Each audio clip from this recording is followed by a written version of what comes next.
এই জন্য বর্তমান বাইতুল মুকাররম মসজিদের সম্মানিত খতিব সাহেব আল্লামা মুফতি আব্দুল মালেক সাহেব দামাত বারাকাতুহু সারা বাংলাদেশে আঙ্গুলে গোনার মতো টপ লেভেলের যে কয়েকজন মাত্র আলেম আছেন, এর মধ্যে একজন। এই আব্দুল মালেক সাহেব আরো কয়েকজন আছেন, 2-4 জন বাংলাদেশে। এদের চেয়ে বড় কোনো আলিম বর্তমান বাংলাদেশে নাই।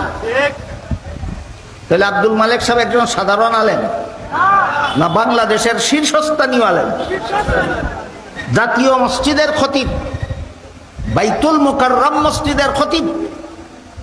তিনি এই 3 নম্বর ইটটাকে বেদাত বলেছেন মন গড়া না নবীর তরিকার বিরুদ্ধে হওয়ার কারণে? 3 নম্বর ইটটারে ঈদে মিলাদুন নবীকে তিনি বেদাত বলেছেন মন গড়া নয়, এটা নবীর শিক্ষা দেওয়া ঈদের বিপরীত হওয়ার কারণে। এই কারণে এক সাফাবাজ, ফতুয়াবাজ, ফেতনাবাজ বলে কোনটা সুন্নত কোনটা বেদাত আপনি ফতুয়া দেবেন না কেন?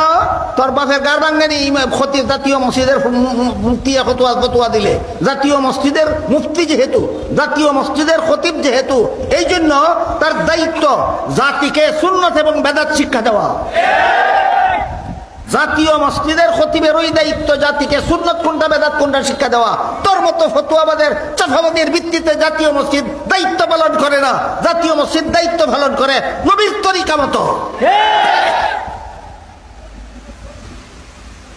বুঝা থাকে বলেন জাতীয় মসজিদের খতিব হইলে জাতিকে সুন্নত বেদাত শিক্ষা দেওয়ার দায়িত্ব নাই না দায়িত্ব আছে? তার দায়িত্ব ভালো করে তুই করতে গাইছ সাফাবাজ জাতীয় মসজিদের নির্দেশ দিতে সুন্নত কইতো না বিদাত কইতো না, কইতো তোর বাপের মাথা।